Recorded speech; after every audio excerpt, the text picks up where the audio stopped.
Thank you.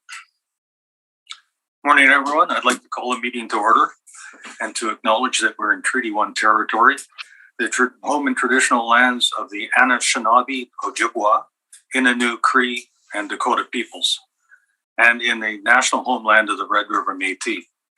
Our drinking water comes from Shoal Lake 40 First Nation in Treaty 3 territory. I'll introduce the members of the panel.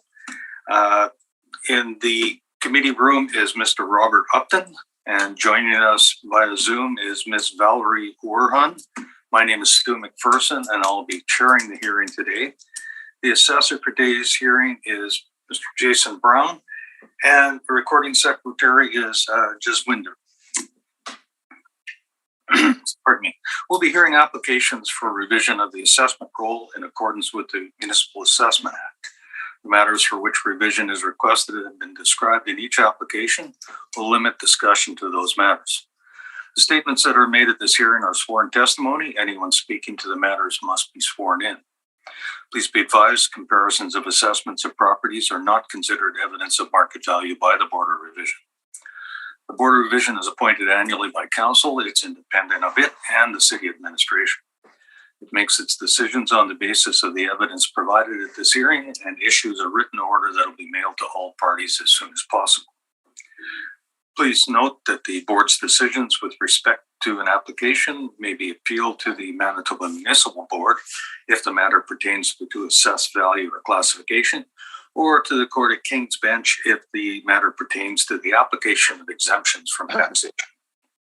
Should you wish to appeal, information on how to do so will be included with the board's order.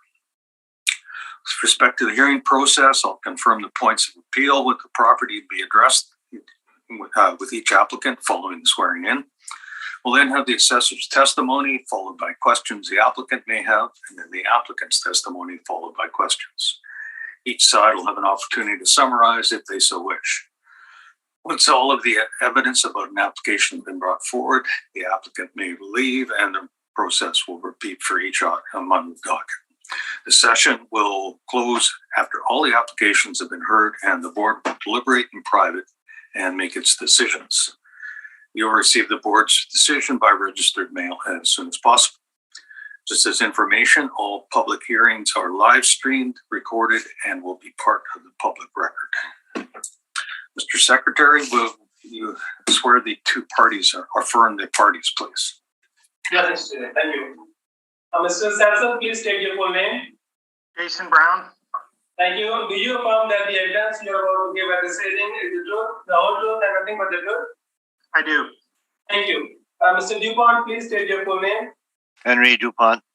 Thank you. Do you affirm that the evidence you are about to give at this hearing is the truth, the whole truth, and nothing but the truth? Yes, I do. Thank you. Thank you. Morning, Mr. Brown. Morning. Morning, Mr. Dupont. Morning. You're here representing the owners of 8 properties, and one of them, 495 Barry, I see has 3 points of contention, liability and classification, as well as the quantum or the amount of assessed value. Is that correct? Don't know. I have to check. Item number 4, 495 Barry Street. Perhaps we'll deal with that when we get to it. Yeah, the other 7 properties is just the amount of assessed value that we're dealing with, correct? Yes. Okay, thank you. Are there any preliminary issues to be dealt with on either the applicant or the assessor's behalf? None for me, thank you. Thank you. Mr. Dupont, any preliminary issues? No. Okay, thank you. So we'll just proceed. We'll deal with them as they're listed on the agenda. So the first property we'll deal with is 987 Miltsteagle. So Mr. Assessor, when you're ready, we'll hear your evidence, please. Thank you, Mr. Chair. So the subject is located at 987 Miltsteagle Drive. This is formerly Arena Road. The roll number is 13000425100. This is owned by CAA Manitoba, and it is used as offices. However, we have it classified as a flexible warehouse, a flexible industrial warehouse. The subject has one building, it's 1 story, has an effective year of 1955, 18-foot wall height, and a leasable area of 16,166 square feet. On page 2 of my evidence, we do see a sale from December 5th, 2012. The sale was for $1,950,000.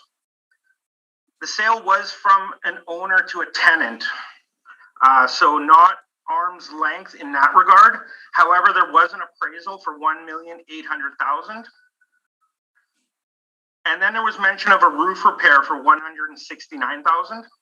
I'm assuming the owner did that and added that onto the appraisal, because if you add those together, it gets pretty close to the sale price of $1,950,000.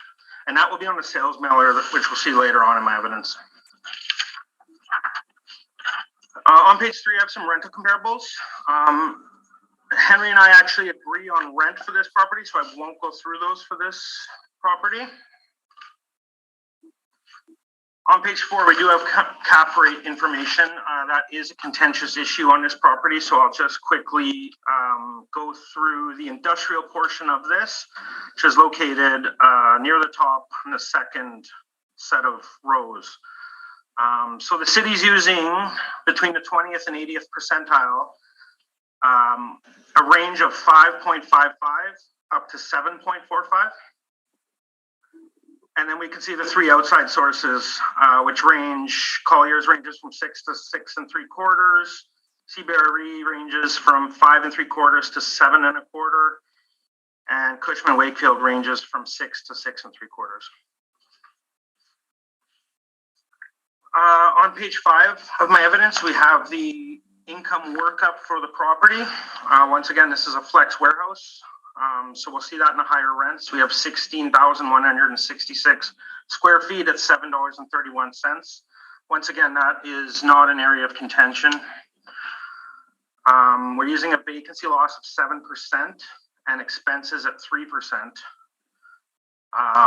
This gives us an NOI of $102,247. You'll see when Henry presents their NOI is slightly higher than ours. So basically this is going to boil down to capitalization rate. We are at 5 3/4.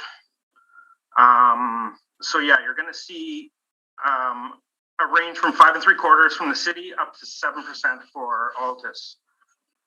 But this, using our NOI of 102,247 and our cap rate of 5.75, gives us our final value of $1,778,000. Some photographs on the following page. So this is on Miltsteagle Drive between Ellis and St. Matthews on the east side of Miltsteagle, sorry. We have an aerial view from the top, so there's some good parking on the south side, and then the building is located on the north side. Once again, this is a flex warehouse. There's no overhead doors, which we typically see in a warehouse. I'm not sure if there used to be and they were removed, but there are no overhead doors on this. There's some managers. We have a plan view on page 9 of the property. We can see that this has mostly been demised into offices. There's a boardroom and then some cubicles at the top. It looks like there might be some industrial space at the bottom, some open area. And then there's an older plan on page 10. So this is back when it was demised into 5 or 6 different units. It's since been changed into one single tenant. We have the sales mailer on page 11. So once again, December 5th, 2012, so about 10 years ago, it did sell for $1,950,000. They indicated that that is the correct consideration paid. They indicated that there is no other items included in the purchase price. They did indicate about halfway down that there was an appraisal for $1,800,000. And then you can see near the bottom, there was the roof repair for $169,000. Going forward, we have some industrial market reports. Once again, these are mostly for vacancy and rent. So because our NOIs are so similar, I'll just skip over that. And then at the end, we have our COVID supplemental questionnaire. This is owner occupied, so there's no income and expense statements for the property. But you'll see that they indicated that there wasn't really any effect of COVID on this property. They did indicate, yes, that there was more PP&E costs, which I think was standard. But all in all, because they're owner occupied, I don't think that there was a negative effect from the pandemic.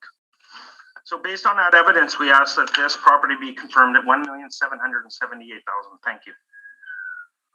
Thank you. Mr. Dupont, any questions for the assessor? Yes, your cap rate evidence on page 4.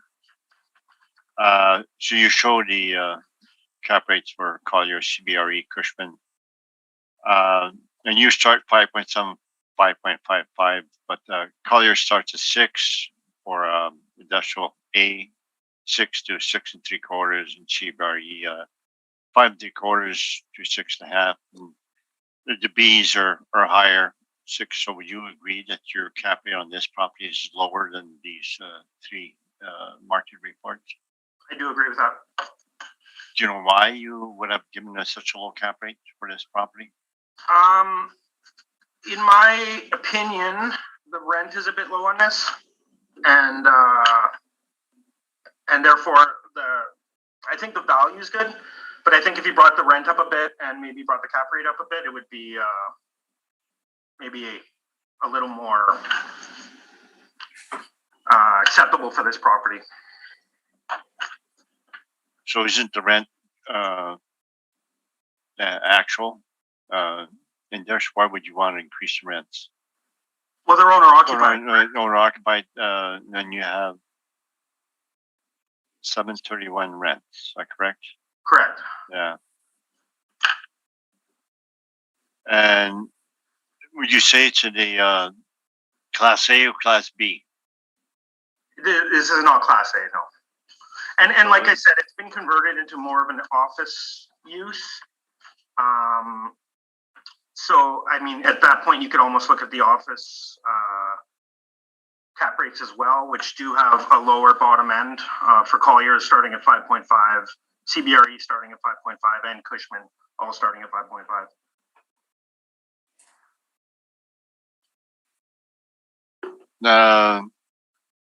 That's on your page 4? Correct. Under the office heading at the top, because this property is being used more or less as an office. Oh, so it says downtown A starts at 5.5, suburban starts at 6 or 6.5. Yeah, that's correct.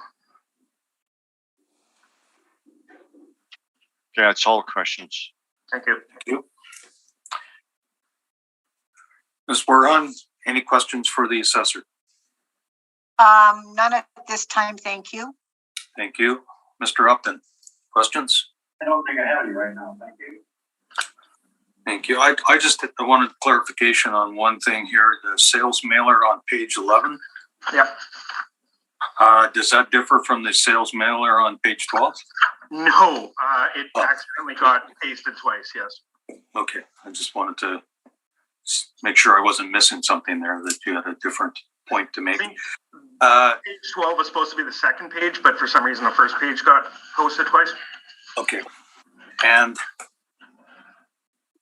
I guess we'll find out when we hear from the applicant, but it's your contention that it's just the cap rate that's the point of contention here, because the NOIs are fairly close. That's correct. You're arrived them differently, but Correct. Okay. And your cap rate evidence was just what you provided us on page 4. Yeah, that's correct. Obviously, when we derive our cap rates, it's all done using a similar methodology as what we're presenting for the subject property. In my opinion, if you start changing rents, and you're comparing apples to oranges, but Okay, and this is all model derived? Correct. Thank you. Okay, Mr. Dupont, we'll hear your evidence, please. Just to let you know, that I have a doctor's appointment today. I have to leave at 11:10, so I'll try to be as quick as possible. Okay, you have some control over that, Mr. Dupont. Yeah.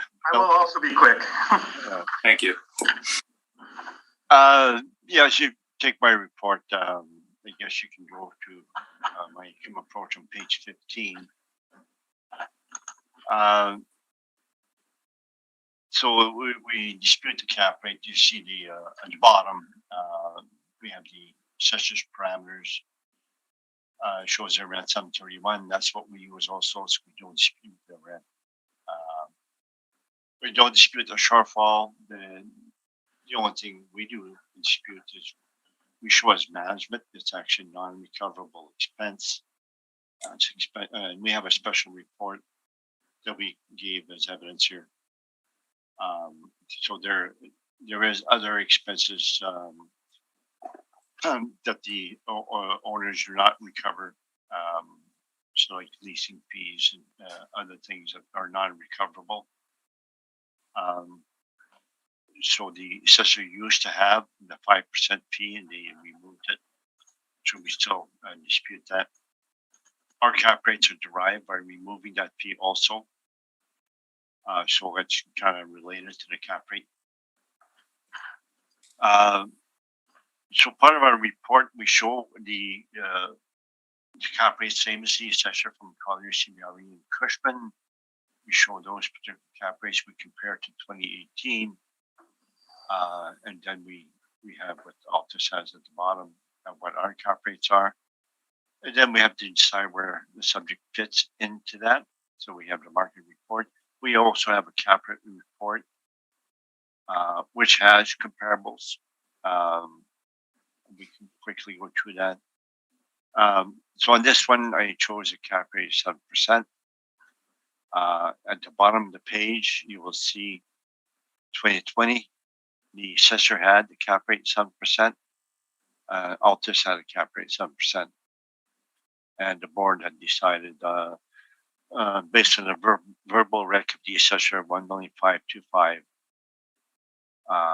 for the 2020, and that works at 720 rent, and we're now at 731. So our value of 1471 would be in line with the previous 2020 assessment.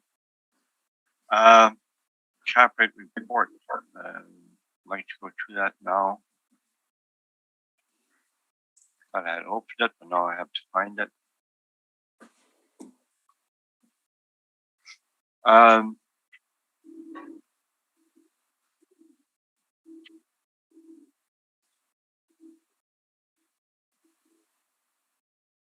Our cap rate comparables are on page 16 of the report. We have 5 of them.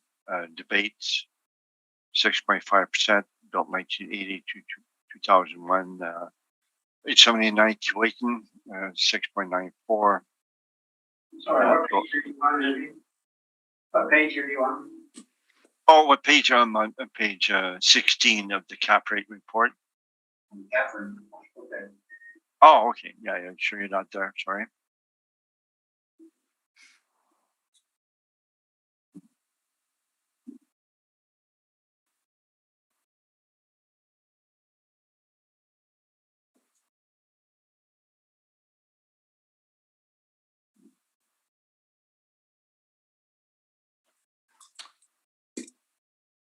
Is everybody there yet? Get there now. Okay. Let us know when you are. Okay, I'm there at 16, yeah. Thank you, Miss Warren. You're there as well.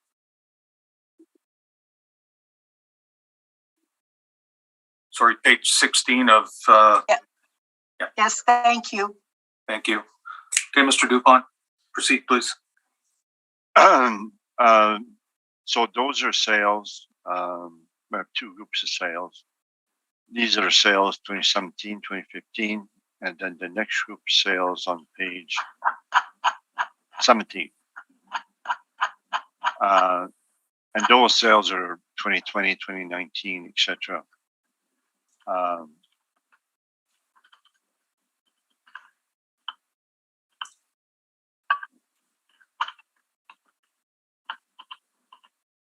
And then the cap rates, we have the conclusion from that page 17.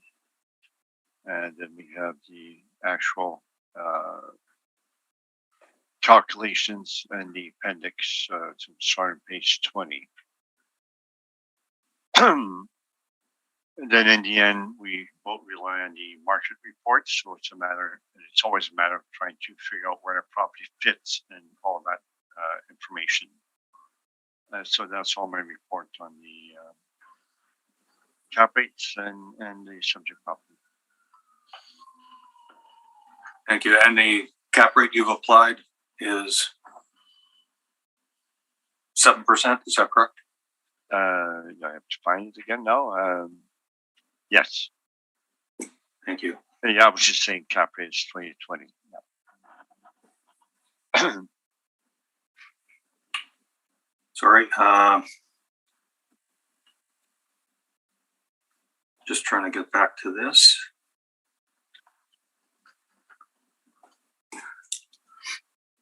Mr. Brown, any questions for the applicant? I do. Thank you, Mr. Chair.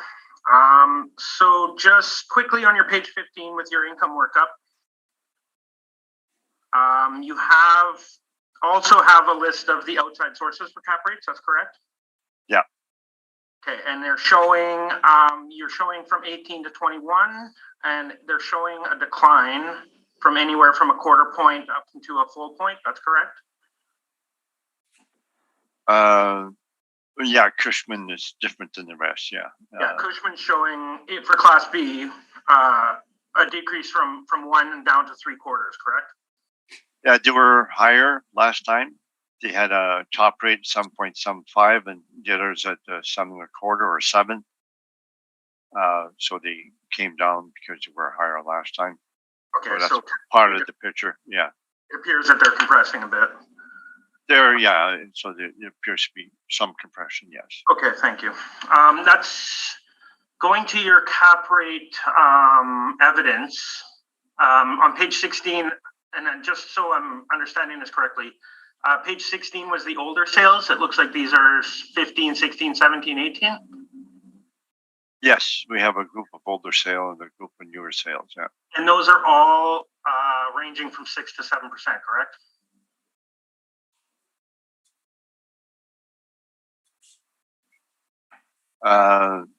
The older and newer? The older, on page 16. 6.5. Yeah, okay. Yeah, to 6 and 8.4, yeah. Yeah. And then below that, you have the newer sales? Yes. And these look a bit higher, right? 9, 7, 7, and 6.5? Yes. So this doesn't really jive with the outside sources. Like you're showing, your evidence shows that it looks like they're increasing. Yeah, there's 4 comparables. So we have to get individual. We're not Okay. have to, but we got individual comparables, and it's not as a whole market, whereas the market reports indicate a trend. Okay. We're not looking for a trend here, but these are the cap rates that we got. Yeah. Okay, thank you. Out of these 8 sales, which one, or sorry, 9 sales. To me, it looks like Logan Avenue. Although that's a 2015 sale. But in terms of age and size, that one would probably be the closest. Oh. 77, 21,000 square feet. And none of them are truly. No, it's you. I don't think we could just pick one sale. Just I agree. comparable to any property. Okay, those are my questions. Thank you. Thank you. Ms. Werhan, any questions for the applicant?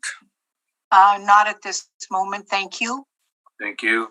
Mr. Upton, any questions? No questions, thank you. And I have no questions. Thank you. Desire for a summation, Mr. Assessor? Oh, thank you. Mr. Applicant?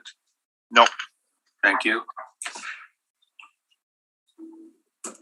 So we'll move on to the second item on our docket, 1390 Spruce. When you're ready, Mr. Assessor, we'll hear your evidence, please. Mr. Chair, so once again, 1390 Spruce Street, roll number is 13096086300.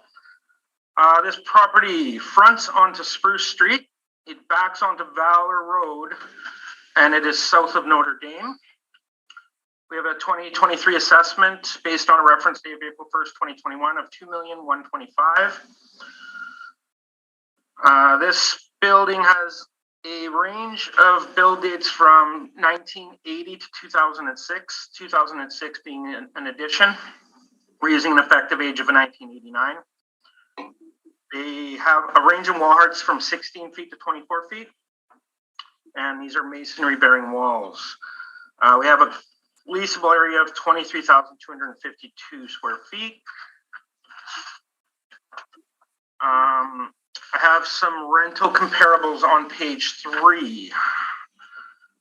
These range from just over 15,000 square feet to 27,500. The wall heights range from 11 to 28. The effective year built ranges from 1905 all the way up to 2008.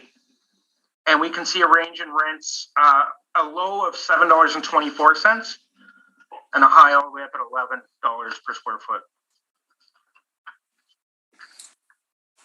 Once again, we have our capitalization rates on page 4. Once again, ranging from 20th percentile of 5.55 and 80th percentile of 7.45, meaning that 80% or 60% of our properties will fall in that range. I have my income workup on page 5. So we have 3 issues in contention today. They're going to be rent, expenses, and cap. So we're using a rent of $7.43. Vacancy loss of 6.5%. Expenses at 3%. Shortfall at $3.85, and a cap rate of $7.1%. Sorry. This gives us our estimated value of $2,125,000. Some photographs on page 6. We can see the map view, the bottom view. The road on the right is Spruce on the east, and then on the west is Valor, so it does back onto Valor, but they have access from both sides.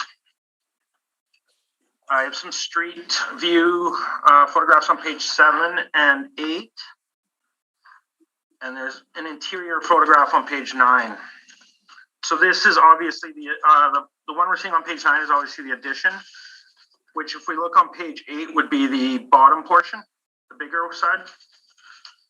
And once again, that was built in 2006. We have the permits for that addition on the following pages. So this is a 2006 permit. It has a total project value of $1 million. And we can see there the total gross floor area is 18,622. The following permit's just the foundation permit for the same addition. On page 12, we have the plan view for the property, showing the new building at the top, or on the left, I guess, if you're looking at it, and then the existing shop at the bottom. Once again, on page 13, showing the addition and the existing. And then page 14, this just shows the mezzanine. Sometimes we have mezzanines that are have a low degree of finish, just graded floor, usually just storage. This one seems to be built out at a higher degree. It does have an office and a bathroom in it. Once again, we have the COVID questionnaire on page 16 and 17. They're indicating a moderate impact. And it looks like, once again, mostly for health and safety supplies or PP&E. The rest of the questions indicate no. So once again, this is owner occupied, which is why there's no income and expense statement. And based on that information, we ask that the assessment be confirmed at $2,125,000. Thank you.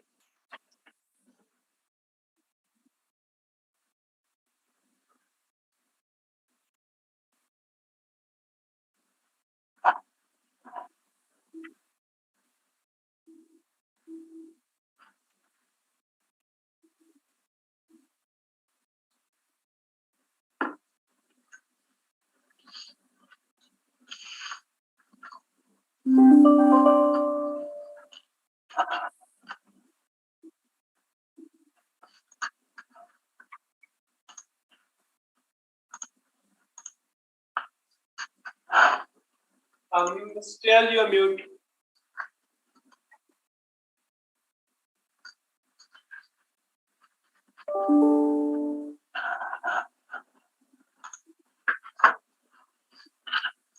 You're muted, Mr. Chair. Okay, I'm sorry, guys. A chairperson just disconnected.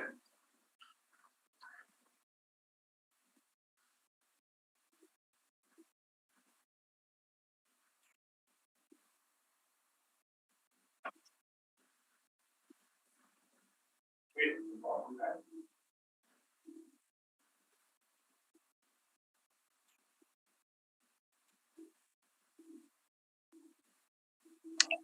Can you hear me now?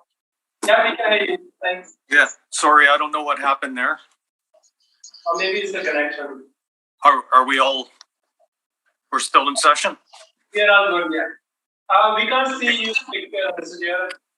Am I sideways? I don't know what's going on here.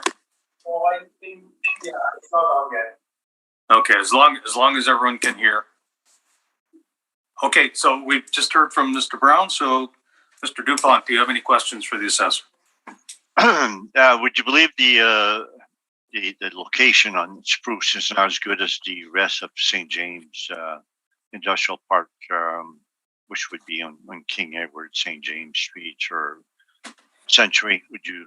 It's a bit of a that? strange. It's a bit of a strange location. I've been to some businesses down Valor, and it's a bit confusing. And I believe it's gravel road at times, but yeah, I would agree with that. That would affect the cap rate and the rent. Is that correct? Feasibly, it would be part of one of the variables. Yes. It's all questions I have. Thank you. Ms. Werhan? Not at this time, thank you. Mr. Upton? Just explain the cap rate to me again, please. Where did you take the cap rate off the chart? Where did we get the cap rate in the chart? The cap rate chart is on page 4. Correct. And so for industrial properties, we're showing a range at the 20th percentile, starting at 5.5, all the way up to the 80th percentile at 7.45. So this means that 60% of the properties will fall in between those two in that range. Okay. And we'll have 20% below and 20% above as well. And then the outside sources show there's a range. I mean, most of them start at about 5 3/4 to 6, and most of them end at about 6 3/4 to 7 1/4. You picked the cap rate of 7.10. And yeah, the cap rate I'm defending today is 7.10. Very good. Just on. Nothing further, Mr. Upton? Pardon me? You have no further questions? No, I don't think I do at this point. Thank you. Thank you.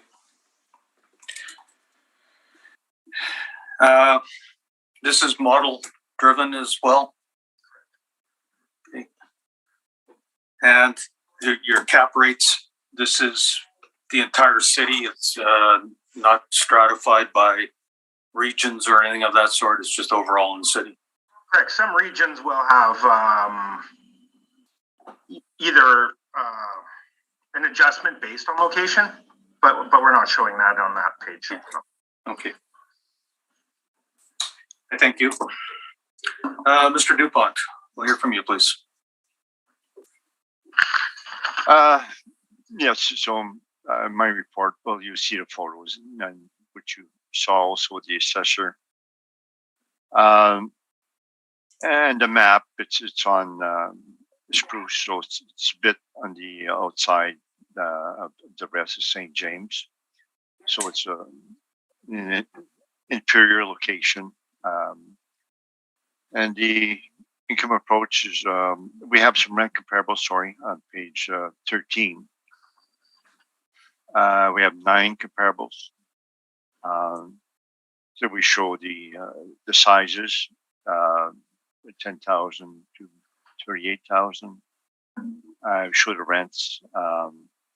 Average rent is $692. The median $695. The wall heights are shown there. The subject wall height is 16 to 24, I believe. So if you go to page 15, wall height shown on top right, second last column. Land building ratio is 3.09, which is fairly normal. So the amount that usually creates excess lands is usually at 4 to 1, so it's below that threshold, 4 to 1.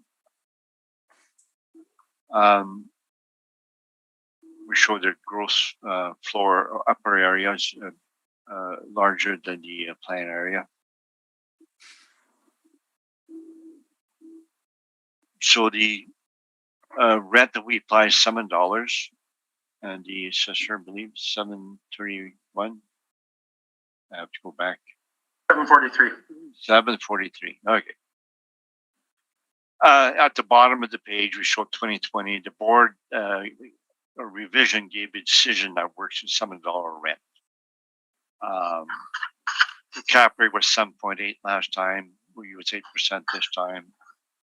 The assessor's 7.1.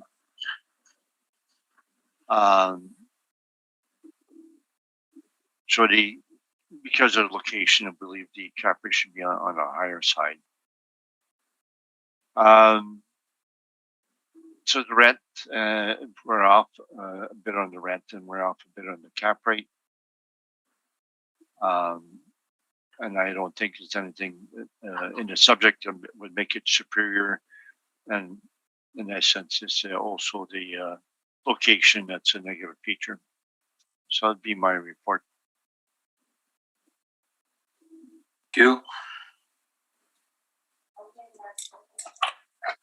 Mr. Brown, questions for the applicant? Just one, thank you, Mr. Chair. So this is similar to the previous property where most of the outside sources or all of the outside sources are showing a compression in cap rates from 18 to 20? Yeah, maybe a 0.25% compression, yeah. And you've chosen a cap rate higher than last cycle? Yes. Okay, thank you. Thank you. Ms. Wargon, any questions? None, thank you. Thank you. Mr. Upton, do you have any questions for the applicant? Sorry, what was your cap again? What cap are you asking for? Was it about what cap are you asking? For Henry's at 8% and the city's at 7.1. 7.1. Thank you. Thank you. No more questions, thank you. Thank you. The 7% expenses, you have a report for that, and that applies to all the properties. Is that correct? Yes, I do. Yeah. Okay. Thank you. Yeah. There was a lot of data in there. We got a bunch of comparables of properties and the actuals, non-recoverable expenses, and go through the history, and it's a major report. Okay. Thank you. Supports our position there. Yeah. Thank you. Desire for summation, Mr. Brown? Thank you. Mr. Dupont? No, thank you. Thank you. Let's move on to the next item on our docket. 21 Omans Creek. When you're ready, Mr. Assessor. Thank you, Mr. Chair. It's located at 21 Omans Creek Boulevard. This is at the corner of Omans and Logan. Roll number is 13095319600. We have a 2023 assessment at $1,499,000.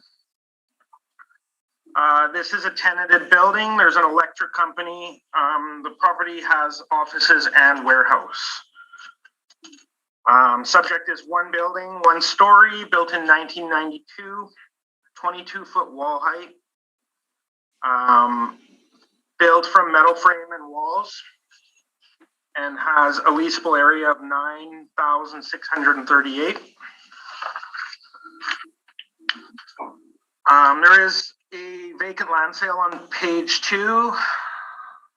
So once again, this was built in 92. Okay, so that wasn't a vacant land sale. That was the property sold in 05 for 540,000.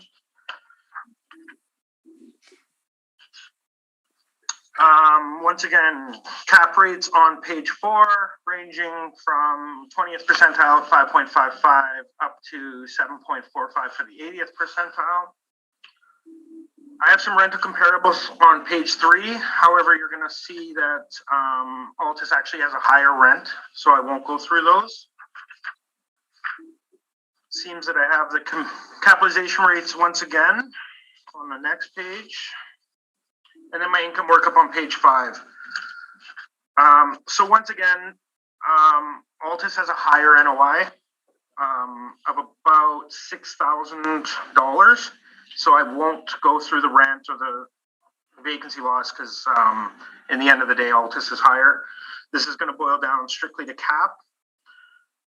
City is at 5.05. And then the NOI at 75,701. So when we calculate that, it gives us our value at 1,499,000. We have our photographs on page 6. So once again, yeah, this is at the south end of Omens, corner of Logan. Newer building, 2 loading docks on the right on page 7. And 2 aerial shots on page 8. I have the plan view on page 9. So it shows reception at the top left-hand corner. They have some work areas below that. And then at the bottom right-hand corner is the shop and the warehouse. So it's a mix of offices and warehouse.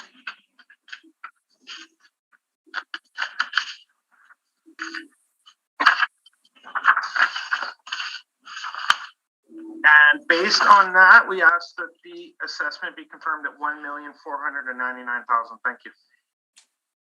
Thank you. Mr. DuPont, questions for the assessor?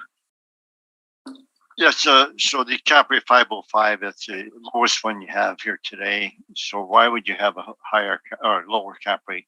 So that's going to be based on the size. So the lower size warehouses generally have a lower cap rate. It's going to be based on area. This is a more desirable area than some of the previous properties we've had.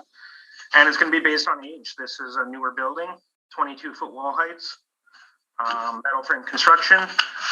So, and I mean, just looking at the pictures, this is obviously a superior product than some of the previous properties. So based on that, it's getting the low cap rate. Now, this property is a metal frame. Would you agree that's inferior to masonry? It can be. They both have advantages and disadvantages.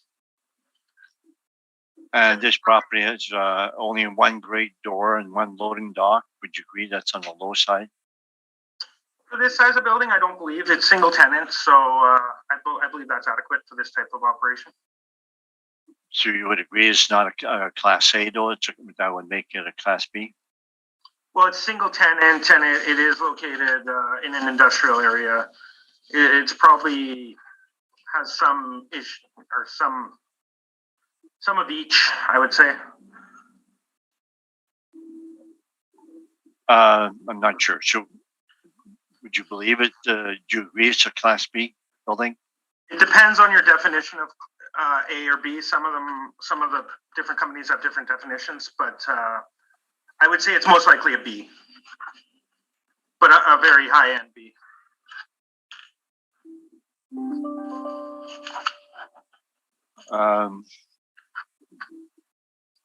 That's solar question. So with the height, the wall height 22 is done on the high side. So the Class A's would tend to have closer to 30 feet wall height. Would you agree with that? Well, this is a flex warehouse, so they generally sometimes have the lower wall heights because of the office space. Solar questions. you. Ms. Werhun, any questions? No, they were just answered. Thank you. Thank you. Mr. Upton, question for the assessor? No questions, thank you. And I just want to clarify, this is model derived value? Correct, for a flex warehouse, yeah. Or it's actually as a storage warehouse, but it should be as a flex warehouse. Okay, thank you. Okay, Mr. Dupont, we'll hear your evidence, please. Yeah, I have similar photos to the assessor. The site on page 8. So land building ratio is 3.79, I believe. It's a bit on the higher side, but there's a lot of green areas. So the paved area, the developed area, is a lot less than the land building ratio would indicate. It's not like other properties where they have that extra land they can use for parking and or for the truck loading. So we can skip to our income approach, which is on page 15.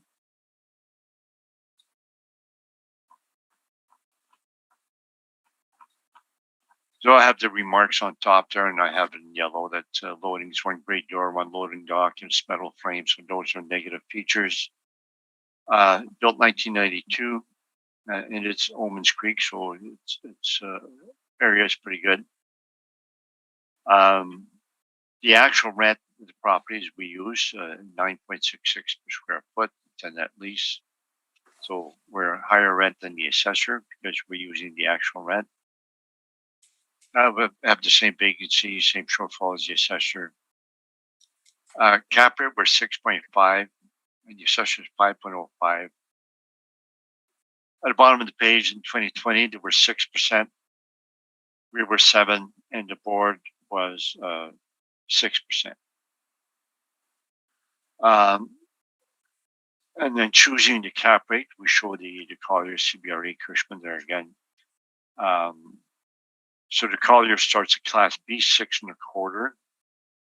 CBRE Class B 6.5, and Cushman 6, and they have a range naturally. And so the subject Class B, but it's metal frame and only one grade door, one dock loading. The land is not fully developed with green spaces, so taking those factors into consideration, we have a 6.5 cap rate. And we showed the bottom also the 23 assessment is a 22% increase over the last assessment. So I request 1,256,257. That's my report. Thank you. Mr. Brown, questions for the applicant? Yes, please, thank you. So similar to the previous properties, last cycle the board chose a cap rate of 6. Cushman showing a reduction from 1% all the way down, or sorry, from 3/4 up to 1%. So if you reduce that 6% by 1, it would be 5%. Is that correct? Yeah, we would rely on one indicator of Cushman. They went down to 6 though, so they were higher to start with. Okay. So their lowest is 6, and it doesn't support your 5. That's for sure. Okay, but last cycle was at 6, and this cycle you've chosen 6.5. Yes, I'm showing. Well, I guess I disagree with the Board of Revision decision. I used the subject features, and I said based on that, it should be 6.5. Okay, thank you. All my questions. Thank you. Ms. Werhun, any questions? None, thank you. Thank you. Mr. Upton, any questions? None, thank you. And I have no questions. Desire for summation, Mr. Assessor, Oh, thank you. Mr. Applicant? No. Thank No, you. thank you. Let's move on to item number 4. This one we show as liability and classification also in contention. Is that still the case, Mr. Dupont? I asked for confirmation on that. I guess one of the tenants could have qualified, but I didn't get any information on that. So just please confirm the liability and Okay. taxation, not the value. Liability classification to be confirmed. Yes.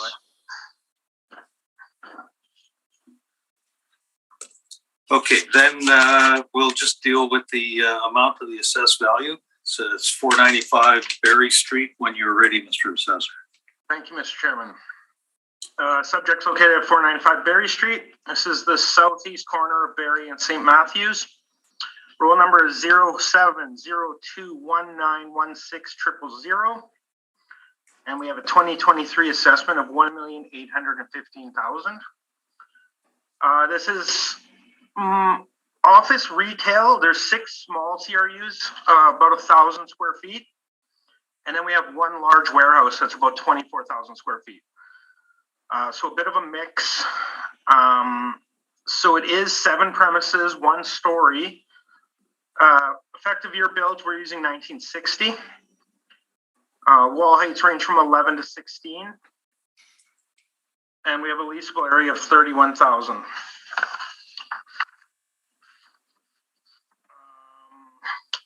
Rent comparables on page 3. Once again, we have the same rent, so I won't go through those. Capitalization rates on page 4, similar to the previous properties, range from 5.5 to 7.45, and then the outside sources to the right of that. I have my income workup on page 5. So we can see the different premises here, ranging from $4.60 for the large 24,000 square foot warehouse. And then the smaller 1,600 to 1,200 square foot CRUs range from 5.44 up to 5.7. The average is 4.8. And this gives us an effective gross income of $1,048,890. I will note on page 12 that the actual is $167,747. So about $20,000 more in the actuals. Once again, we're using 3.5% vacancy loss, 3% expenses, $3.85 for shortfall, and a 7.45 cap, which gives us our value at $1,815,000. Some photographs on page 6. So we have 2 map views. Once again, that's a corner of St. Matthews and Berry. Aerial photographs on page 7. And then some exterior and interior shots on the following pages. So most of the CRUs are used for, there's a couple that I think that's a yoga place. And then there's a janitorial company, a printing company, using those smaller CRUs. I have a plan on page 10. So obviously that large square at the top is the 24,000 square foot warehouse. And then the smaller CRUs are to the bottom of that. So I have the income and expenses on page 12. Once again, I'll note that their total income was $164,747. Our model was $148,890. Shows the rents. I did a breakdown of the rents on page 4. Or 14, sorry. Just showing what they actually are. And then the COVID questionnaire, showing a moderate impact. Some of their tenants were closed due to health measures. I assume like the yoga studio and anything that's open to the public. However, they've indicated no for all their other questions. They did receive some rent assistance on page 16. So based on that, we're asking that the assessment be confirmed at 1,815,000. Thank you. Thank you. Mr. Dupont, questions? On page 12, that's the questionnaire. And you mentioned a couple times you receive 164,000 in income. Correct. That particular page shows rent income was 95,000 and the rest is recoveries. Yes, but those are recoveries from the tenants, correct? Yes. So would you agree that your rent is in fact much higher than what the questionnaire is? Because you're showing net rent. No, but these are net, yeah. But when you add those back in, it's lower, so. So And would the actual rents on page 14 appear much higher than what we've used, with the exception of the large warehouse.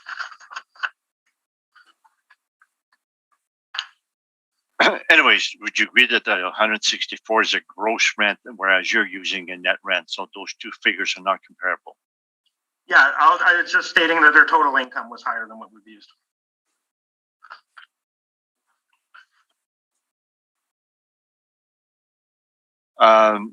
So this property has a very low land building ratio. You show that on your page 1, I believe 1.42. That's correct. And then the wall height is only 11 to 16. Should we agree that's low also? The 11 is for the retail CRUs. The 16 is for the warehouse, which is still on the shorter side, but it's better than 11. And the age is pretty old, 1959, 1966. Correct. So those would be all factors affecting the cap rate. Yeah, age, size, location, etc. That's all questions I have. Thank you. Ms. Werhan, questions? None, thank you. Thank you. Mr. Upton, questions? No questions, thank you. Okay. Just one clarification, the income mailer, those are all gross rents that were reported, or at least semi-gross? Semi-gross, correct. Yeah. Thank you. Yeah, I saw that after. Thank you. Mr. Dupont, let's hear from you, please. Yeah, so my report. Oops, I gotta rotate my own report. Awkward.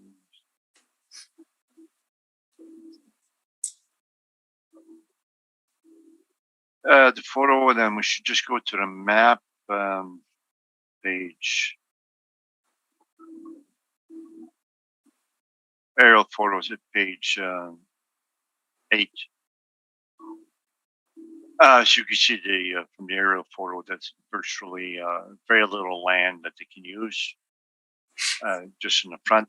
So the land building ratio is very low, as 1.38. And we say that's dysfunctional.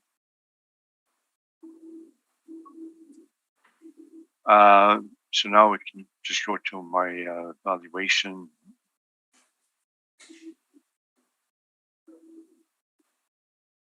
At page 13. So the assessor's rent's $480 per square foot, and so is ours. I believe that's what we show, and I believe that's what it is.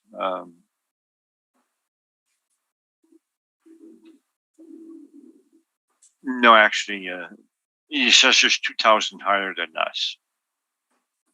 So we were slightly less, 2,000. So that in itself is not where our case lies, but it's a small part of it.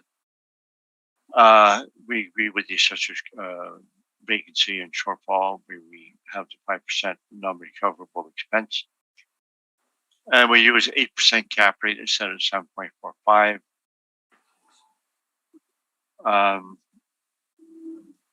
And 2020 shows that the assessor had 7.5 cap rate, and they had made a verbal rec to 1,374,000.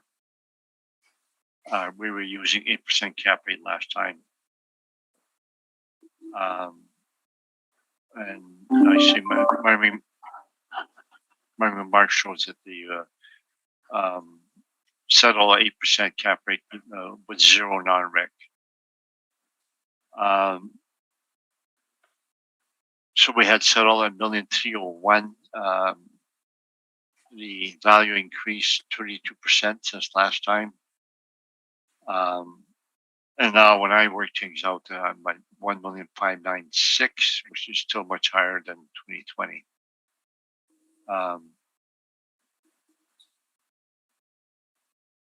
And so the 8% compares to the cap rates there, so it's on the high side. There's those because we show that as a non-investment grade. That would be my report. Thank you.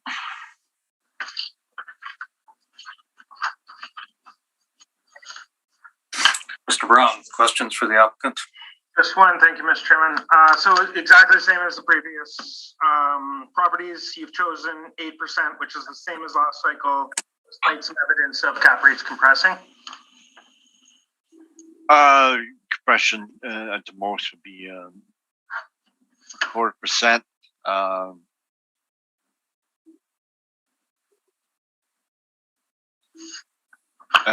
Like CBRE Class B, it's the same one, 6.5. 6.5 is the low end. So where we can't go on just compression, so we should just use what we think the property fits into an overall market picture. Thank you. Okay, thank you. Thank you. Ms. Warhan, questions for the applicant? Yeah, sir, you show total leasable at 30,600 at the top of your page 13. Yeah, so we're a bit different from the assessor, I guess.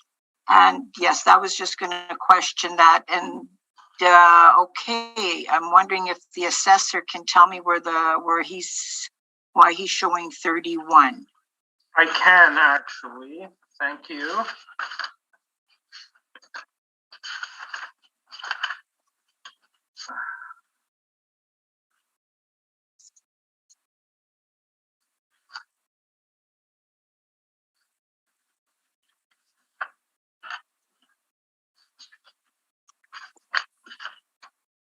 So if you go to my page 14. Okay, just one moment, sir.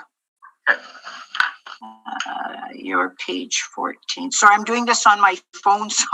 No worries. It's actually 13 and 14. I'm going to direct you to.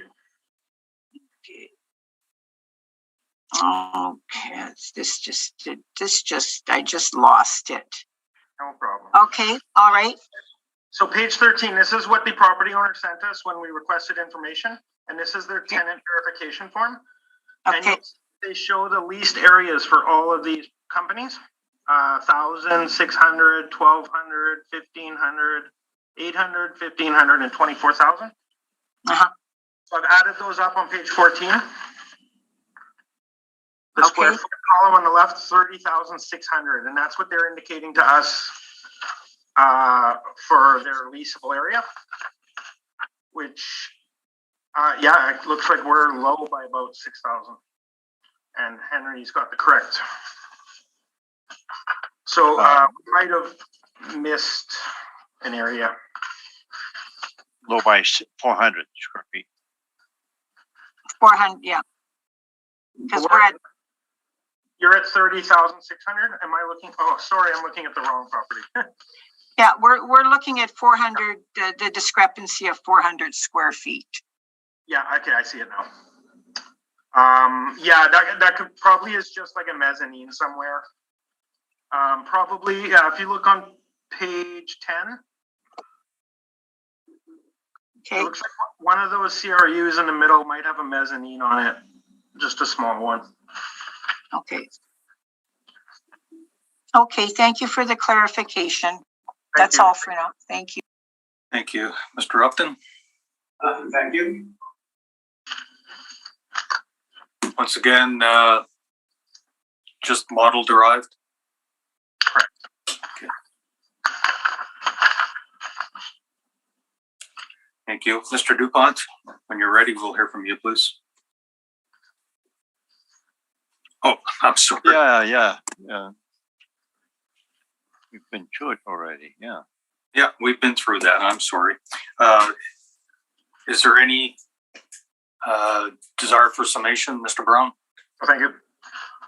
And Mr. Dupont? No? No, thank you. Thank you.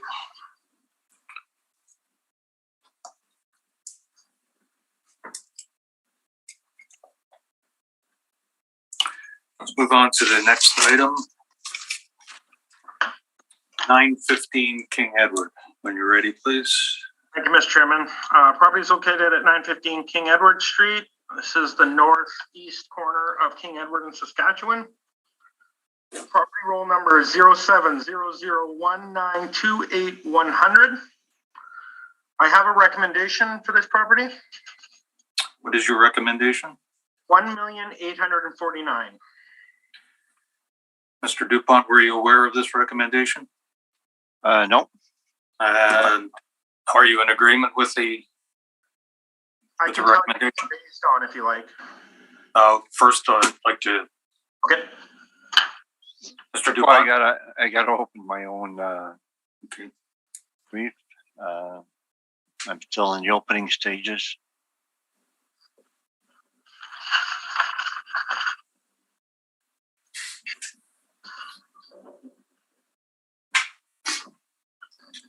No.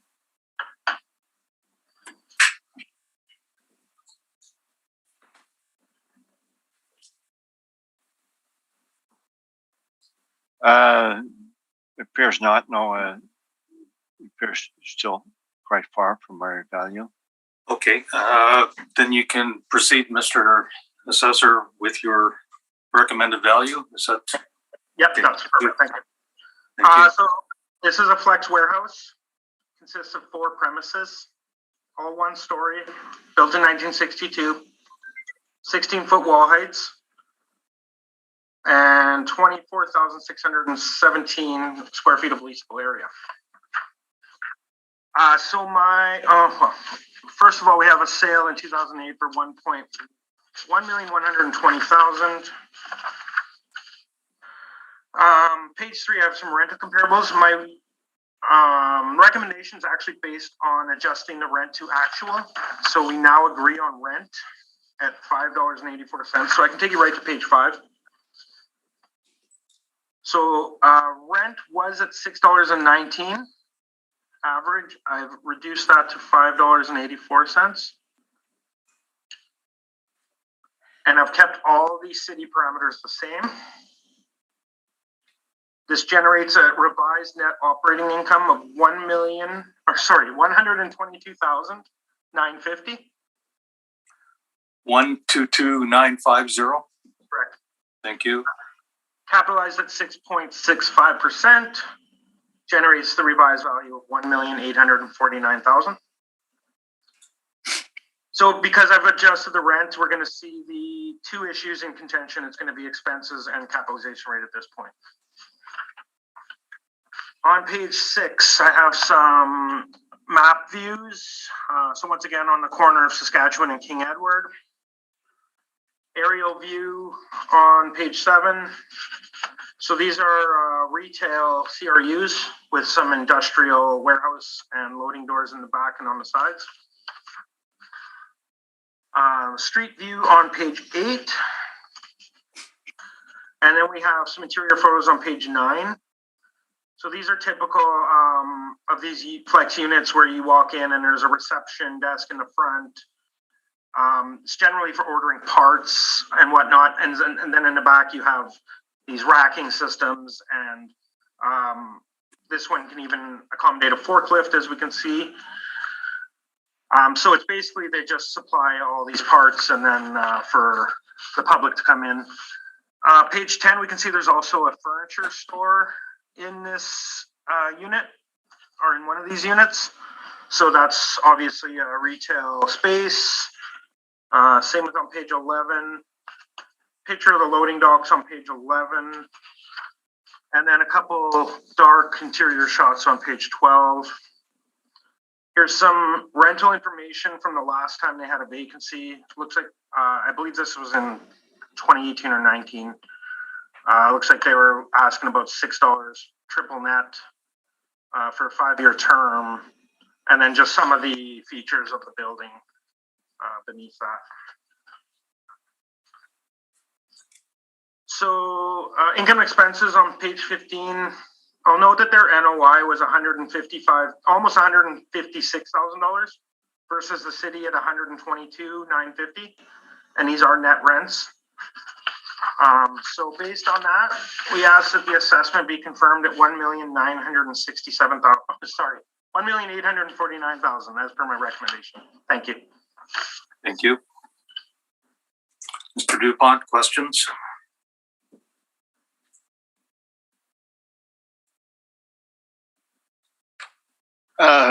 Now your cap rate subject has some negative features. You take these features into consideration, like the low land building ratio, ceiling height, age. The model would take all that into account. The land building ratio is a bit low, but I feel like, I mean, they're using some of it for outside storage, so they can't be that pressed for parking lot space. Otherwise, they could easily get rid of that and have more space. But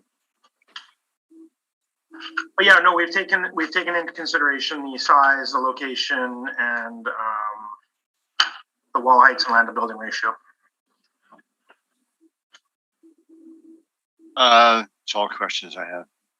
Thank you. Ms. Verhan, questions? None at this time, thank you. Thank you. Mr. Upton? Yes, you said your new NOI is 122,950. Correct. And what is the NOI reported by the tenant now? What's the NOI reported on their submission? On the submission, that's on page 15. It looks like it's just below 156, 155,977.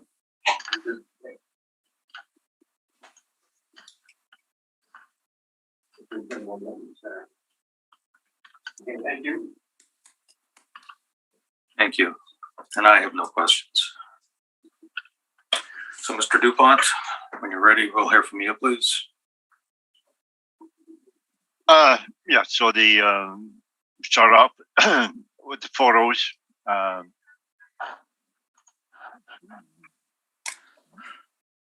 We have the front and rear, an aerial photo would be our page 9. So it does have a small land building ratio, and page 9 shows the lot. So it has some loading on Saskatchewan that side, and bottom shows a little bit of storage there, but it doesn't remove from the fact it has a low land building ratio. And we have a aerial photo after that, the next page, a couple aerial photos.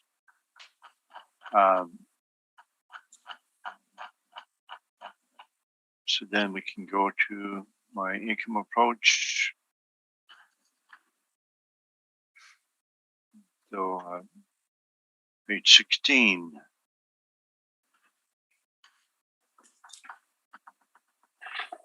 So the features I have highlighted on top is built 1962, so it's older. The land building ratio is on the low end, 2.3 versus a 4 threshold. And wall height's on the low side, also 16. So it's an old warehouse in the St. James area. We have the actual rents, and then the session now agrees with our rents. Now we have a 945 unit, 945 as a little furniture store, which I would say it would be risky to have a local furniture store against some of the big ones that we have in the St. James area. So that we, the assessors shown at the bottom, the They had the rents. They now agree with our rents. They had 7% vacancy, and we agree with that. T85 shortfall, we agree with that. The assessor is 6.65 cap rate. We disagree with that. So their assessment went up 47% over 2020. In 2020, the assessor had 7.7% cap rate. Altus had 8.25, and the board revision used 8. So I had to choose a cap rate between 8 or 7.7, and I chose a lower one, 7.7, that the assessor had last time. And the colors Barry Cushman, those for Class A's or B's, and this does not fit as a Euro Class A or B. I call it non-investment grade. We are 8% for that for Altus normally, so I could have used 8, but I used 7.7. So the 2020 assessment was 1,338,000, and I'm higher than the last assessment, 1,527,000. So that's my report. Thank you. Thank you. Mr. Brown, question for the applicant?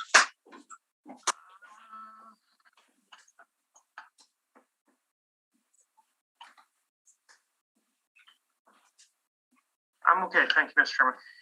Thank you. Ms. Werhan, questions for the applicant?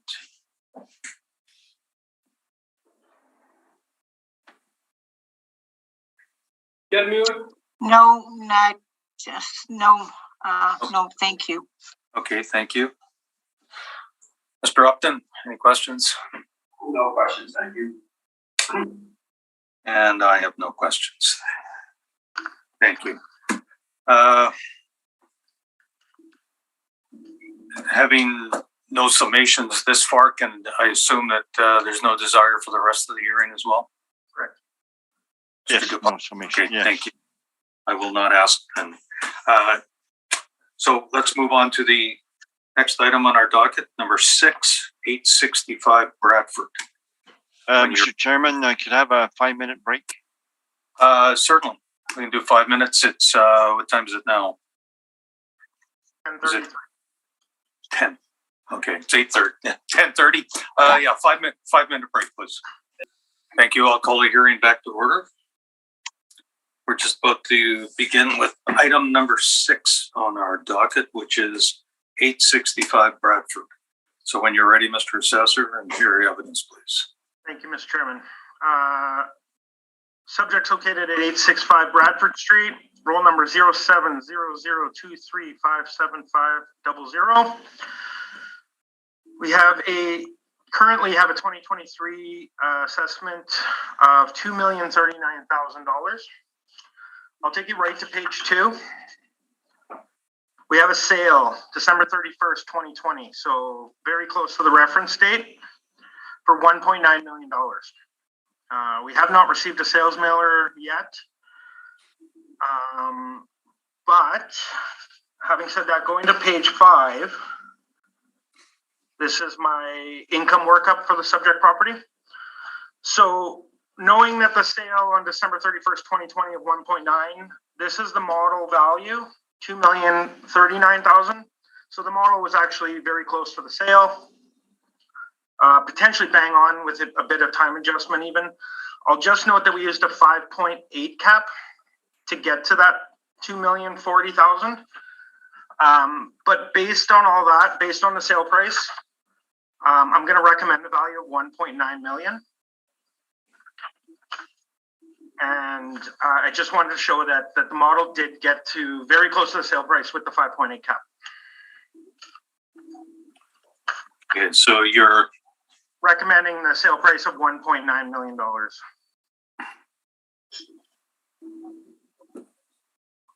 okay. Thank you, Mr. DuPont. Questions of the assessor? No, I accept the recommendation. I'm sorry. He made a recommendation to 1.9, I believe. That's right.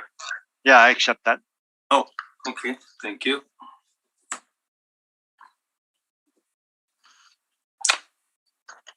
Any questions or concerns regarding that, Ms. Warren? The 1.9 million recommendation. Thank you. Mr. Upton, questions or concerns? Thank you. Okay, let's move on to the next item on our docket. Item number 7, 880 Century. When you're ready, Mr. Assessor. Thank you, Mr. Chairman. Property is located at 880 Century Street. Roll number 0700236300. This is located on the west side of Century between Saskatchewan and Wellington. We have a 2023 assessment of $2,177,000. This is considered two buildings, although it's one. It was built in two different times. One was built in 1959, the majority of it. And then there was a small 1,000 square foot addition in 2017. Wall heights range from 16 to 19. This is wood frame or steel exterior walls, and we have a leasable area of 23,086.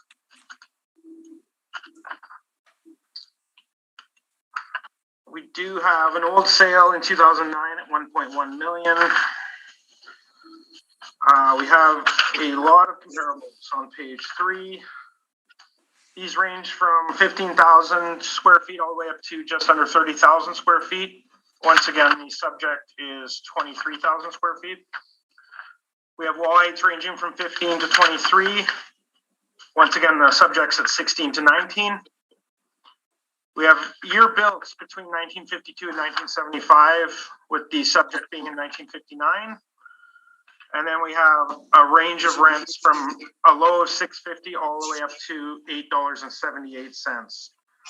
I will note that the smallest unit in these comparables has the highest rent, and the largest one has the lowest rent, which is very what we expect to see. Capitalization rates on page 4.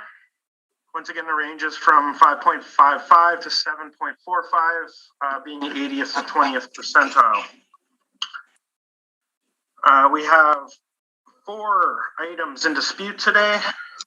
That being square footage, we have a slight discrepancy in square footage. We have difference in rent, difference in expenses, and difference in cap. So the city's at 23,086 square feet at $6.57 per square foot, reduced by 7% for vacancy and 3% for expenses and $3.85 for shortfall. Gives us our net operating income of $130,604, capitalized at 6%, rounded at $2,177,000. Photographs on page 6. So once again, this is on Century between Wellington and Saskatchewan. Aerial photographs on page 7. Good land to building ratio on this one.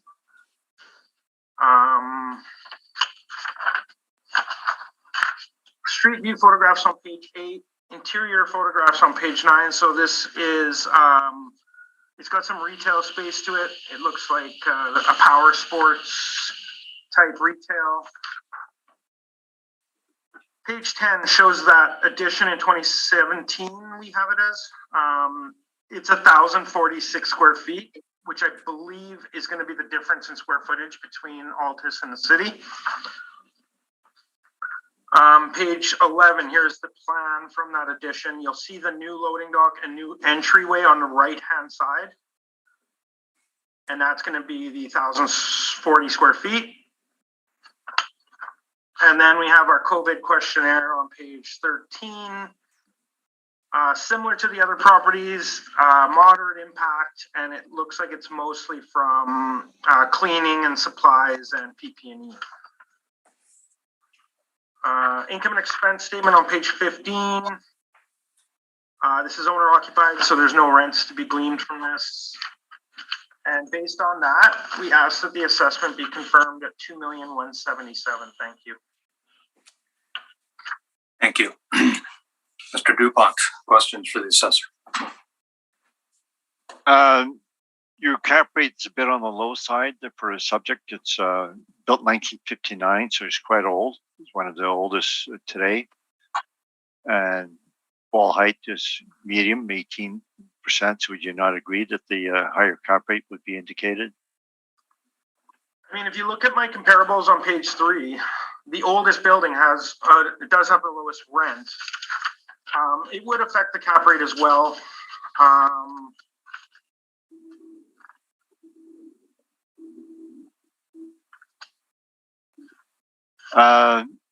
No, you mentioned also the 1,040 square feet. Could you go over that information again as to Yes. why you think it's where we're off?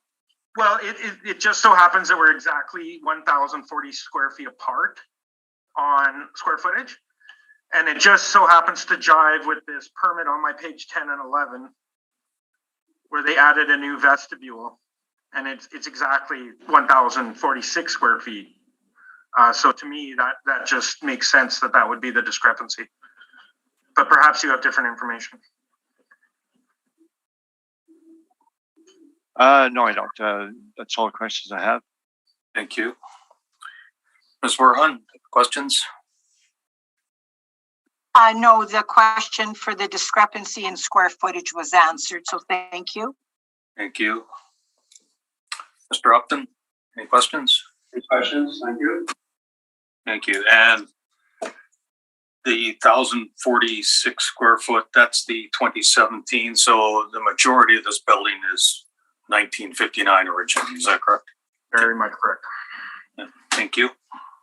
About 95%. Right.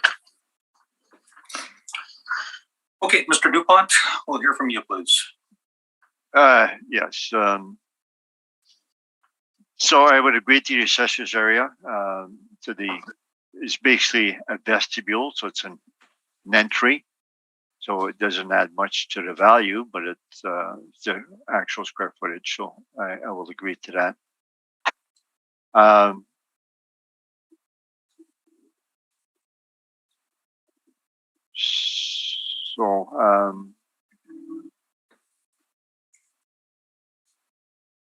Our income approach, or page 15. So we have a slight difference in rent. So the assessor is 657, we're 625. So we have some rent comparables on page 13. We have some list comparables there.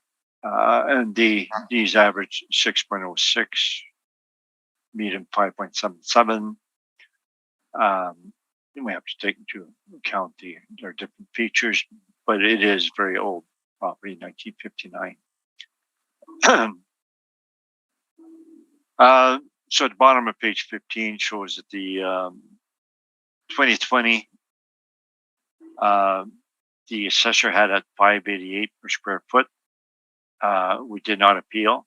They had a 7% cap rate, 1,775,000 in assessment. The rent was reasonable. 2018 was 1,005,700. The rent was 593, so the rent went down in 2020.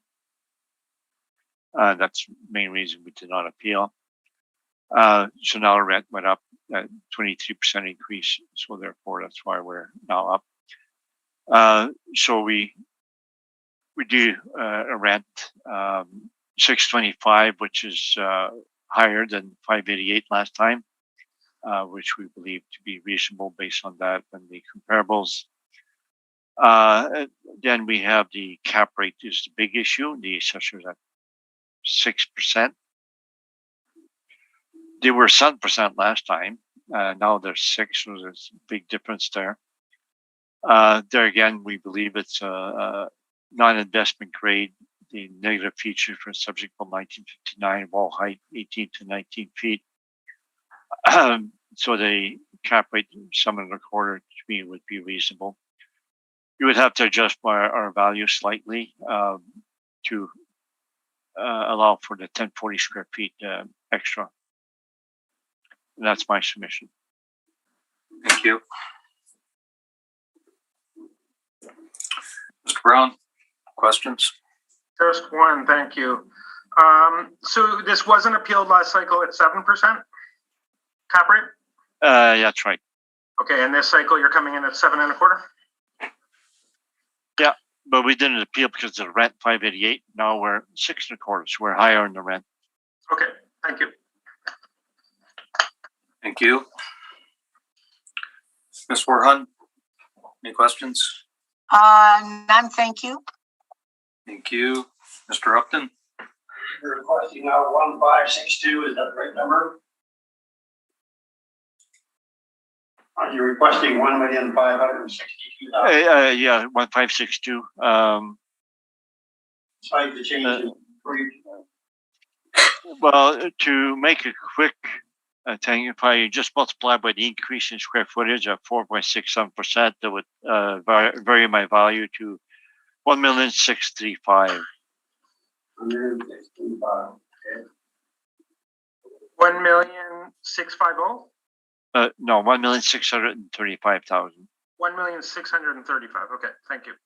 Thank you. That's all I have. Thank you. That was my only consideration as well, the discrepancy in value. So I have nothing further. Which will bring us to the last item on our docket today, 351 Salt Hill. When you're ready, Mr. Assessor, here for you, please. Chairman, so located at 351 Salto Crescent, 07081113000. So this is a interesting property, different from all the other ones we've heard today. This is a self-storage warehouse compound consisting of 3 buildings. One building does have a residential unit in it. So that's why we have the split class code with 223,000 at CC10, residential 1, and the remaining portion of the assessment at 1,818,000 at CC60, other. So actually, I'll take you through that right away. We can go right to page 10 and 11.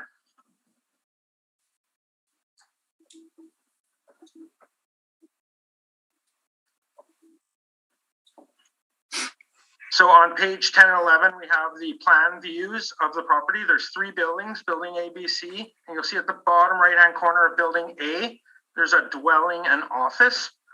On page 11, it shows a plan for that specific area. So we have a living room, 3 bedrooms, an office, a dining room. It's obviously a strange configuration, but it's obviously for the caretaker. Going back to page 2,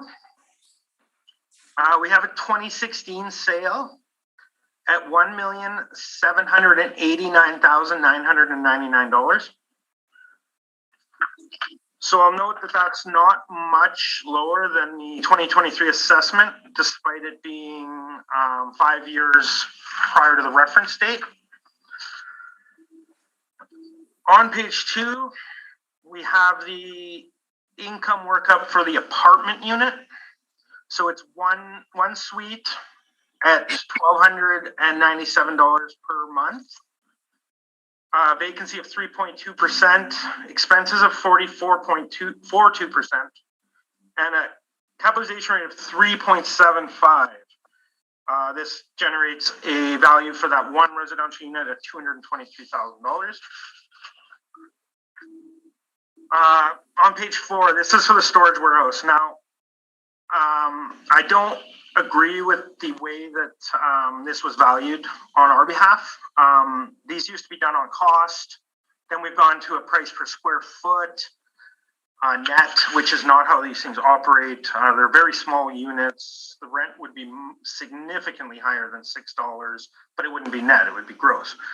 I actually prefer the method Henry used, but we will get into that when he presents his information. I do have some outside source information though. We do have the cap rates on page 6. My addenda starts on page 7. So this is located on Salto, between Murray Park and Saskatchewan, south of Saskatchewan. Aerial photographs on page 8. So there's a significant amount of outdoor storage too for RVs and boats and vehicles. We can see the 3 buildings A, B, and C. And this is all gated as well.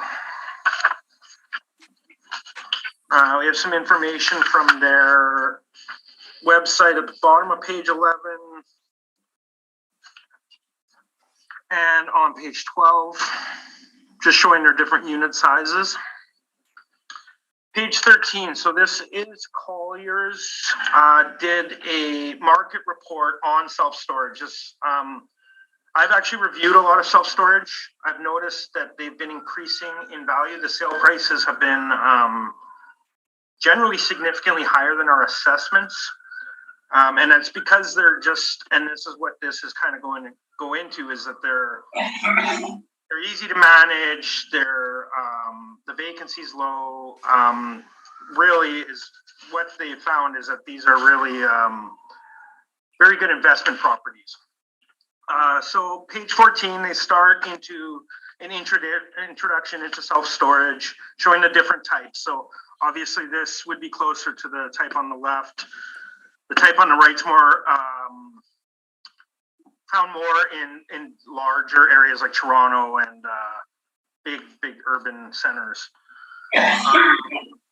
So page 15 at the bottom, income sources, storage unit rental revenue. This just shows the effect of the size on the price per square foot. The smaller the unit, the higher the price per square foot is, which is shown on the right-hand side. The monthly rent's shown on the left-hand side.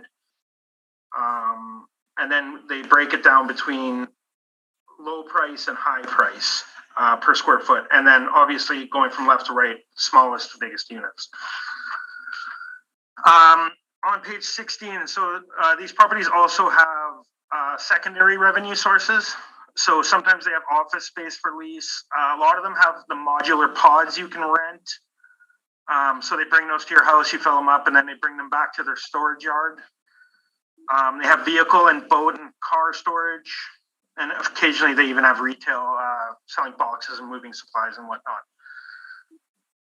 So this is important at the bottom of page 16. These are the operating expenses for a typical self-storage unit, or a self-storage business, sorry, I should say. So at the bottom, these are going to show their real estate taxes, the insurance, the utilities, the repair and maintenance, the management, the advertising, and the general and administration expenses. So they've done a breakdown of what they've been seeing in the market. And so they're showing a typical range of expense ratios from 25% to 40%. 25% obviously being low, 40% obviously being high. Moving on to page 17, and this is how I believe these things should be worked up, and it is more similar to how Henry's worked it up. So this is a pro forma, more similar to how an apartment would be done with the gross rents. So if you just follow their pro forma income statement, they show the gross rental income, the commercial income, and the miscellaneous income. So that's your potential gross income. Then they have the vacancy, the rental vacancy, the commercial vacancy, the miscellaneous vacancy, concessions, so total vacancy. And then they have their expenses, which we've shown should be between 25 and 40%, according to their research. So this one had a potential income of $329,000 and a net operating income of $192,000. And then it just kind of goes over the incomes calculated on all the different types of revenue streams. The vacancy needs to be accounted for because none of them operate at 100%. These are stabilized at market. Once again, the operating cost ratio should fall between 27.5 and 40%. And then the capitalization rate showing on how to take the net operating income into a total value. So page 18 shows some of the supply nationally. And then there's been some move from bigger ownership groups buying up these things up. Places like U-Haul and Storage Mart and Access Storage. Page 19, this shows self-supply storage for major markets. You'll see Winnipeg at the bottom left. We actually have the lowest supply ratio. Second lowest after Montreal. For these 8 major markets, we're at 1.84% for total supply. So 47 facilities for a total rentable square footage of 1,562,249. Once again, going forward to page 20, the recent trends are increased demand for secondary markets. Once again, Winnipeg is considered a major market for this subject, or for this market research. There's new players in Canada, and capitalization rents are trending downwards. So that brings us to page 22. They show the capitalization rates and sale prices. So the capitalization rates have been trending downwards for major markets, which is what they do consider Winnipeg to be in. They're showing 4.75% to 6%. For secondary markets, which are smaller markets like Brandon and whatnot, they would range from 5.75 to 6.75. So I just want to note quickly that if we took Altus's NOI and we use those major market capitalization rates from 4.75 to 6, this assessment would jump to well over $2 million, which is higher than what we're at today. We're at 6.75, which compared to this looks like we're actually too high. So yeah, basically what Colliers is finding is that these cap rates are much lower than what we've used. They're showing some of the sales on page 23. Some of the COVID-19 implications, which is relevant to this cycle. There was a shift of capital to self-storage from office and retail. Move-ins were down at the start of COVID, but so were move-outs. So less people were moving in, but less people were moving out. Demand was high from users, given many people had purchased new stuff that needed to be stored, and working from home and rising home prices are driving demand for storage as well. Some of the future trends is occupancy will remain high, conversion of big box retail, and further consolidation of assets by national owners. So these things are strategically very well in the market, and they're performing very well. Quickly, we can just go to page 33. This is the income statement. Once again, I admitted at the start I didn't agree with how we did this on a price per square foot, but I believe with that Colliers market report, we can take their total revenue of $327,105, and if we use a 27.5% expense ratio, which was the low end, we would get an NOI of 237. If we use the 40%, we would get an NOI of 196. Compared to the assessment at 223. So we're right in that range for this property. And once again, our cap rate's much lower than what they're showing at 4.75 to 6. Based on that information, we ask that the assessment be confirmed at $2,041,000. Thank you. Thank you. Mr. DuPont, questions for the assessor?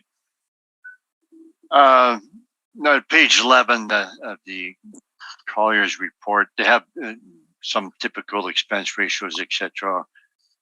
Our taxes are higher at 13% versus 9%. And that, would you agree that you should be using the site-specific taxes?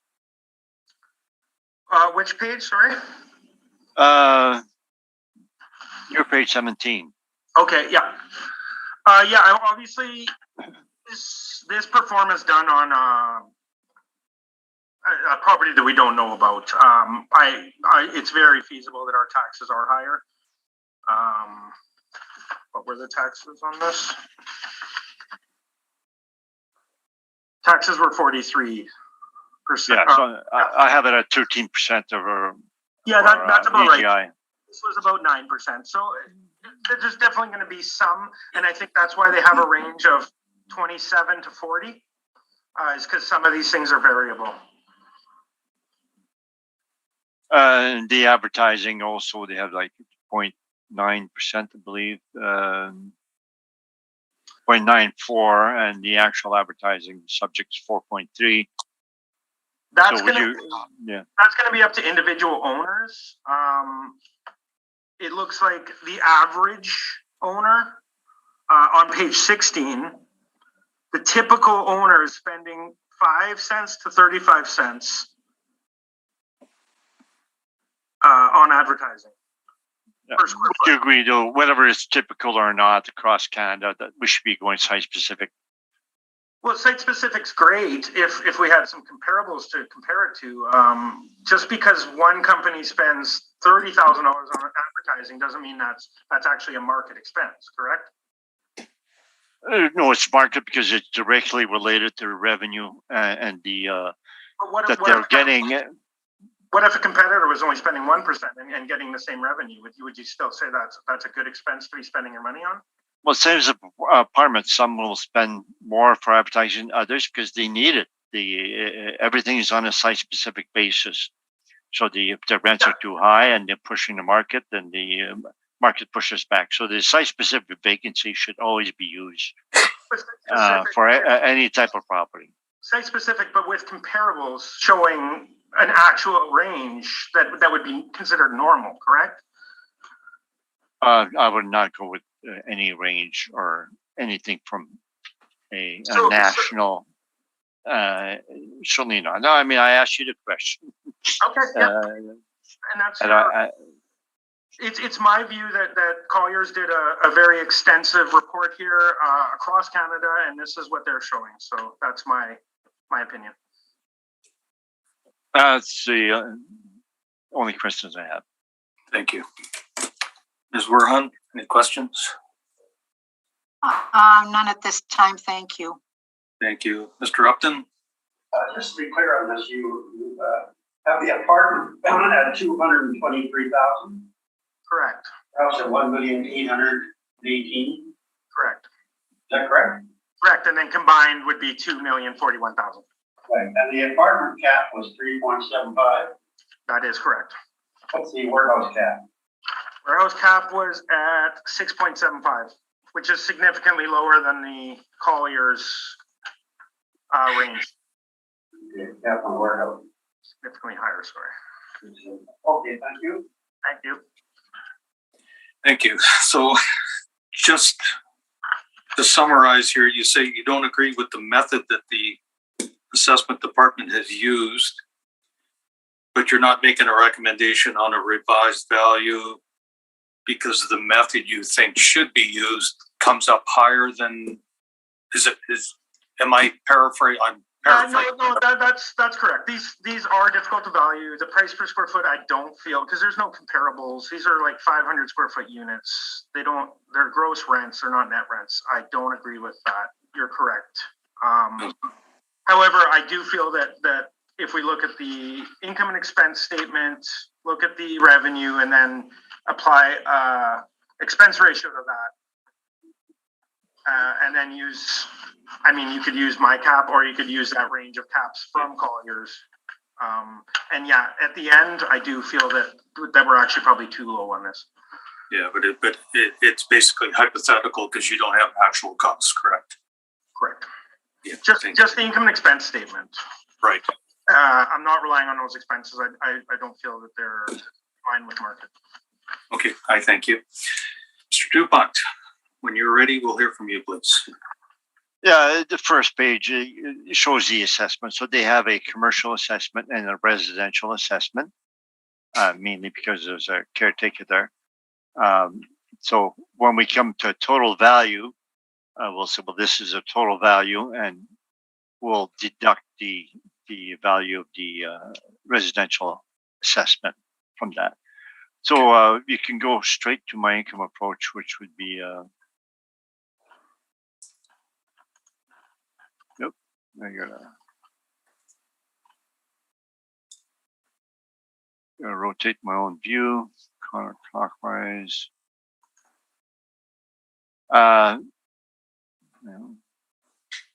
Jeez.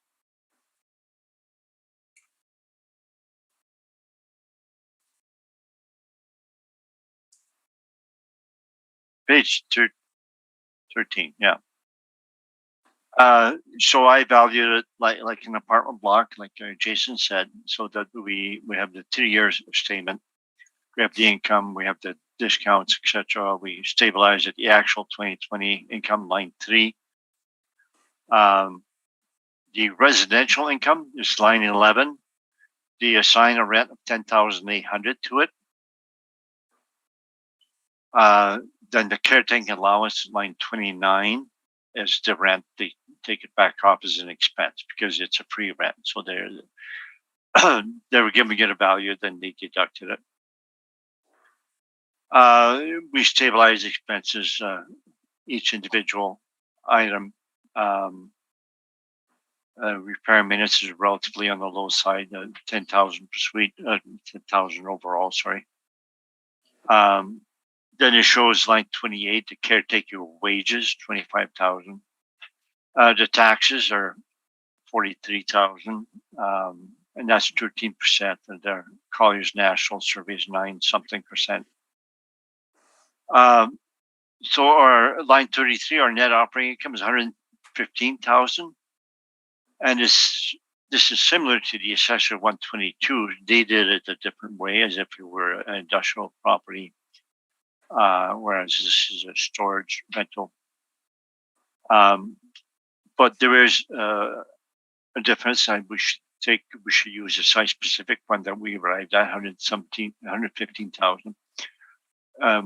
So our big difference is in the cap rate. The assessor used 6.75%. We use 8%. We believe this type of business is risky. As an investor, you don't know where the income is going to be and what kind of vacancy, uses, etc. So we use 8%, million due to the risk. And it comes to an overall value of 1,446,000. We deduct the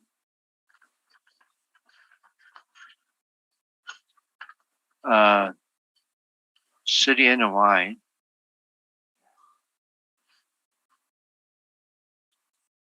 We deduct 152,000 for the residential. And is that lower than the assessor? Yeah, we were at 223. You're at 152. You're talking about the apartment? Yeah. Oh, yeah, because you use 3.75% cap rate, extremely low cap rate. And I guess it was relatively conservative by deducting 152,000. I should probably deduct 223,000, same as the assessor, to get the commercial value. That would be my report. Thank you. Mr. Brown, questions? Yeah. So you deducted the residential value from the capitalized value in your workup? Yes. Okay. But you're not really counting the residential in the workup because you've deducted it as a expense as well, right? Yeah, it's a necessary part to maintain the operation. So your example from Colliers had the caretaker wages, etc. So that it is necessary to value it as a storage. So as a storage, take into account all the expenses that you need, including caretakers, of 1,446,000. So that's the total value. Then you have to split that between residential and commercial. Okay, but technically you're not attributing any value in your workup to the residential, and then you deduct it, right? Because there's no rent for it in there because it's been deducted. So what you're coming to is a value for the storage without the residential, but then you're deducting the residential again. Do you understand? No. Okay. The total operation value is 1,000,004. The residential component is a cost to the operation. Okay. But it is a residence, and for tax purposes, you have to give it a value to it. And I'm saying if it were valued separately and you could be rented on the market, if we use a 5.5 cap rate, it would be 152. If we use your cap rate, it would be 223.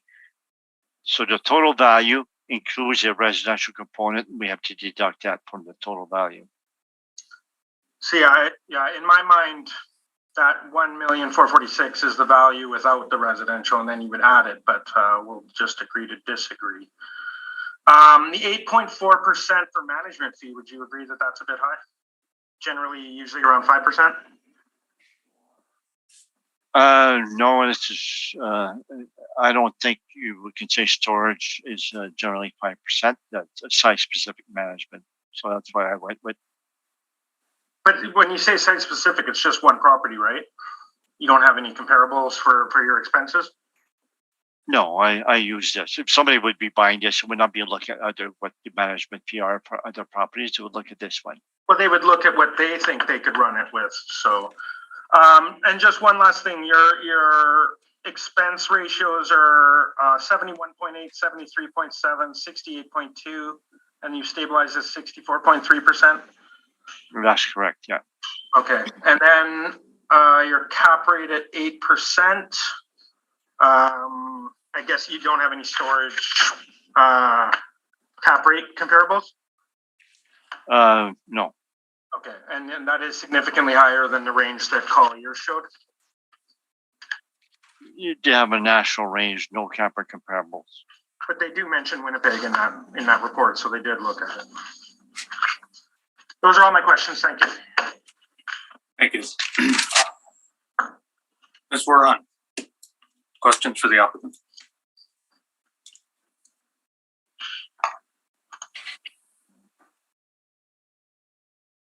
You're muted, Ms. Warren. Sorry, just to reconfirm that through all this discussion that he is still staying at a request for an assessment at 1,446,000. Overall, and then we split it between residential and commercial, yes. Thank you very much.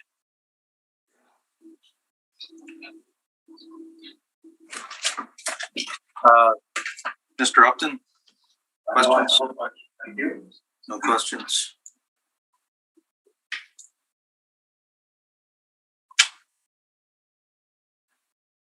Just clarification, your 152 for the residential, that's based on an 8% cap rate, the same as the overall cap rate for the building? No, line 36 is I'm using 5.5 cap rate. 5.5, thank you. Yeah, it's a city NOI. And I use a normal cap rate for an apartment, which would make it 152 instead of 233 that the assessor has. Right. If we use a 233, it would make the commercial value less. So I think I'm overly reasonable by using a lower residential component because that has lower taxes. Right, but the overall building is at 8% cap rate that you're applying. But you're taking out a residential component with a lower cap rate. Is that right? Yes, because that's how would you value that? If it could be rented on the market, it can't be. But the assessor is 223 and we have 152. So I believe we should choose between 152 and 233, 223. Okay, thank you. Okay, thank you. Desire for summation of today's hearing at all, Mr. Brown? Mr. Dupont, desire for summation? in general? No summation, no. Okay. Thank you very much. Then in that case, we have heard all the items that are scheduled, and this hearing is now adjourned.